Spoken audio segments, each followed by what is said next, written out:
दोस्तों, अगर मैं आपसे पूछूं कि दुनिया के सबसे बड़े सांप का नाम बताओ तो आपका जवाब जरूर ही एनाकोंडा होगा। और होना भी चाहिए, क्योंकि आज के समय में ये धरती पर मौजूद सबसे बड़े सांप हैं। अगर हम इन सांप को दुनिया के सबसे बड़े क्रोकोडाइल कैसियस से जोड़ें तो हॉलीवुड की एक अच्छी खासी स्क्रिप्ट तैयार हो सकती है। हालांकि ऐसा नहीं है कि सदियों से धरती पर एनाकोंडा और कैसियस जैसे जीवों का ही बोलबाला रहा। जिस सांप और मगरमच्छ के बारे में आज हम इस वीडियो में बात करने वाले हैं, उनके सामने ये जीव छोटे बच्चे से ज्यादा कुछ नहीं है। हम बात कर रहे हैं क्रोनोसॉरस और टिटानोबोआ, जो आज से लाखों साल पहले धरती पर हुआ करते थे और समुद्र से लेकर जंगल तक इनका राज था।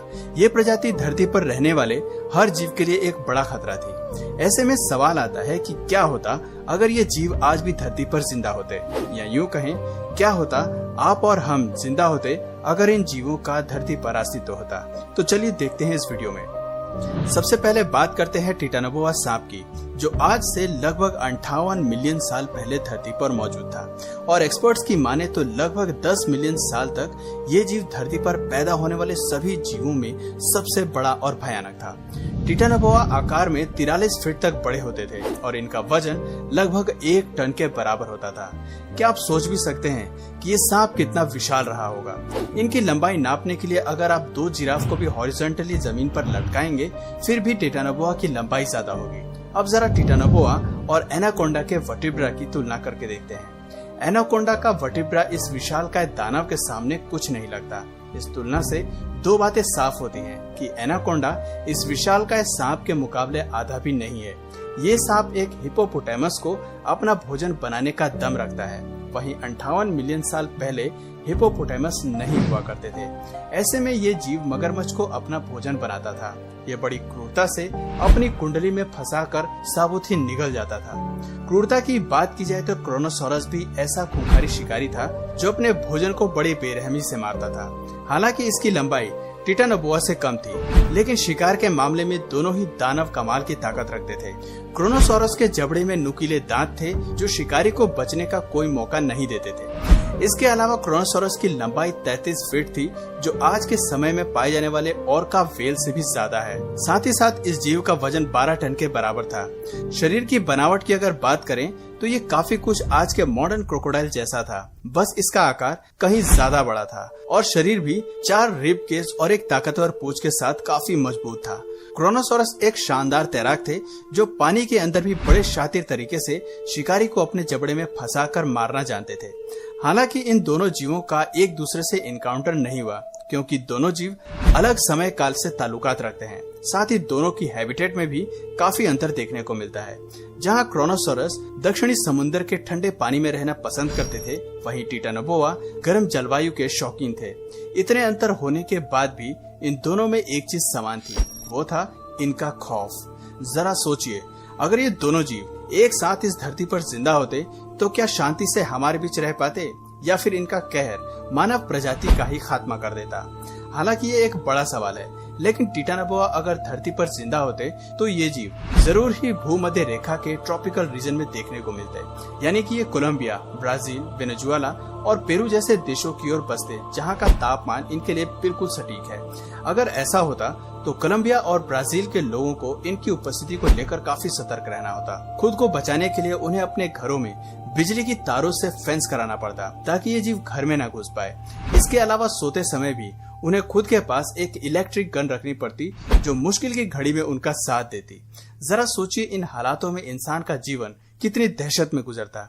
हालांकि एनाकोंडा की तरह ये जीव भी इंसानों को अपना भोजन बनाने में शायद ही रुचि दिखाते, लेकिन ये आकार में बड़े जीवों को अपना भोजन जरूर बनाते, क्योंकि चूहे और बाकी जंगली जीवों से इनका पेट शायद ही भरता। इंसानों और हाईटेक सिटी से टिटानोबोआ दूर ही रहते, लेकिन मानव सभ्यता इसको ट्रॉफी की तरह चिड़ियाघर में रहकर पैसे कमाने की जरूर सोचते, और यही वजह इसे इंसानों पर हमला करने के लिए उकसाती।